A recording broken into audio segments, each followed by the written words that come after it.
Hi viewers, welcome to Shri Akshaya's kitchen. இன்னைக்கு நம்ம கிச்சன்ல வித்தியாசமான ஒரு பொங்கல் ரெசிபி தாங்க பார்க்க போறோம்.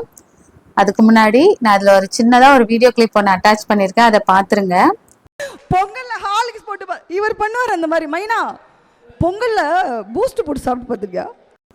ஆக்சுவலா நேற்று நான் வந்து யூடியூப் வீடியோ பார்த்துட்டு இருக்கும் போது விஜய் சேதுபதி சார் படத்தோட ஒரு ஆடியோ லான்ச் வீடியோ ஒன்று பார்த்தேன். அதுல வந்து நந்தினி என்ன சொல்லியிருப்பாங்கன்னா, பொங்கல்ல பூஸ்ட் சேர்த்து சாப்பிட்டா நல்லா இருக்கும்னு விஜய் சேதுபதி சார் சொன்னதா சொல்லியிருப்பாங்க. சரி, நம்மளும் ஏன் ட்ரை பண்ணக்கூடாது அப்படின்னு சொல்லி ட்ரை பண்ண ரெசிபி தாங்க இது. எப்படி பண்ணலான்னு பார்க்கலாமா? இந்த பொங்கல் செய்யறதுக்கு குக்கர்ல நான் இன்னைக்கு 1 டம்ளர் அளவுக்கு பச்சரிசி எடுத்துக்கிறேன். அதை நல்லா கழுவி எடுத்துட்டு வந்துக்கலாம். இப்போ இந்த 1 டம்ளர் அரிசிக்கு நம்ம 3 டம்ளர் தண்ணி சேர்த்துக்க போறோம். இப்போ தண்ணி சேர்த்துட்டு மூடி போட்டு ஒரு 4லேருந்து 5 விசில் வர வரைக்கும் நல்லா ப்ரெஷர் குக் பண்ணி எடுத்துக்க போகிறோம்.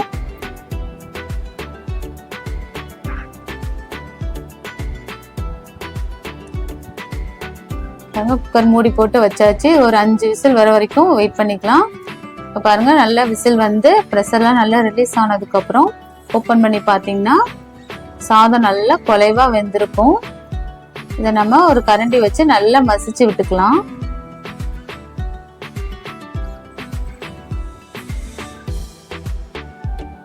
பாருங்க, நல்லா மசிச்சு விட்டாச்சு. இதுல நம்ம வெல்லம் சேர்த்துக்க போறோம்.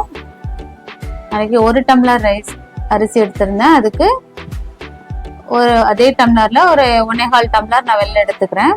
ஏன்னா நம்ம இதுல வந்து பூஸ்ட் சேர்க்க போறோம். ஸோ அதுலயும் இனிப்பு இருக்கும். அதனால உங்களோட இனிப்புக்கு ஏற்ற மாதிரி நீங்க வெல்லத்தோட அளவு சேர்த்துக்கோங்க. அந்த வெல்லம் சேர்த்து இந்த வெல்லம் எல்லாமே நல்லா கரைஞ்சு இந்த வெல்லத்தோட பச்சை வாசனை போற அளவுக்கு நல்லா கொதிக்க விட்டு எடுத்துக்க போறோம்.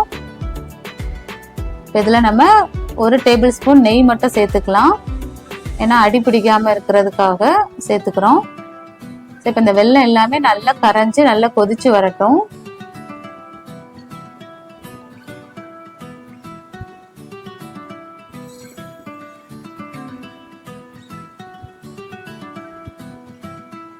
இப்போ பாருங்க, வெல்லம் வந்து எல்லாமே நல்லா கரைஞ்சிருச்சு. பொங்கலுமே நல்லா ரெடி ஆயிடுச்சு. இந்த டைம்ல நம்ம 1 ஸ்பூன் ஏலக்காய் போட்டு சேர்த்துக்கலாம். சேர்த்துட்டு நல்லா கலந்து விட்டுக்கோங்க.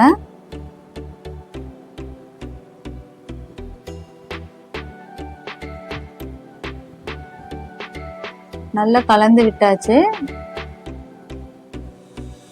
இப்போ நம்ம பூஸ்ட் சேர்க்க போறோம். நான் இன்னைக்கு 5 ரூபா பாக்கெட் பூஸ்ட் வந்து ஒரு 3 பாக்கெட் நான் சேர்த்துக்க போறேன்.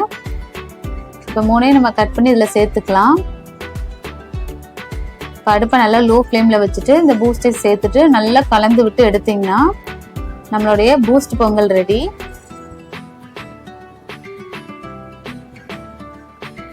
பாருங்க, பூஸ்ட் எல்லாம் சேர்த்துட்டு நல்லா கலந்து விட்டோன்னே கலருமே நம்மளுக்கு சேஞ்ச் ஆகி கிடைக்கும். இப்போ நம்மளுடைய பொங்கலுமே ரெடி ஆயிடுச்சு.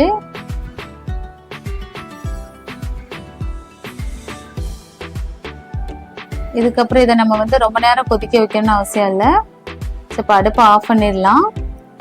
இதில் நம்ம முந்திரி திராட்சை வறுத்து சேர்த்துக்க போகிறோம். அதுக்கு ஒரு கடாயில் ஒரு 2 டேபிள் ஸ்பூன் நெய் சேர்த்துட்டு அதில் 1 கையளவு முந்திரி சேர்த்துக்கலாம்.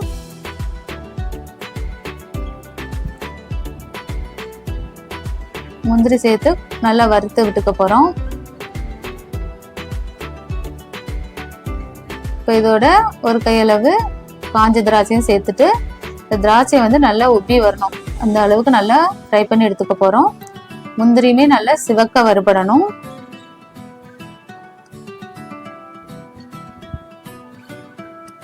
இப்போ பாருங்க, ரெண்டுமே நல்லா வறுபட்டு வந்துருச்சு.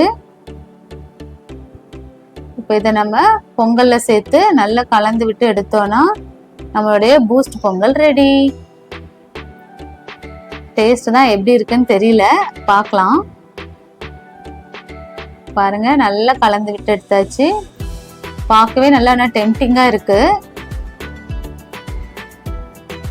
அப்படியே சூப்பரான பொங்கல் ரெடி. பார்க்க கொஞ்சம் தளதளன்னு இருக்கிற மாதிரி இருக்கும், பட் டைம் ஆக ஆக அது நல்லாவே இறுகிடும். ஆனா ஸ்மெல்லுமே நல்லா இருந்தது, அந்த பூஸ்டோட ஸ்மெல் நல்லாவே இருந்தது. பாருங்க பொங்கல் பார்க்கவே ரொம்ப நல்லா இருக்கு. டேஸ்ட் பண்ணியும் பார்த்தேன், டேஸ்ட சொல்லவே வேணாம், அந்த அளவு சூப்பரா இருந்தது. ஸோ நீங்களும் இதே மாதிரி ட்ரை பண்ணி பார்த்துட்டு உங்களோட ஃபீட்பேக்கை மறக்காம கமெண்ட் பண்ணுங்க.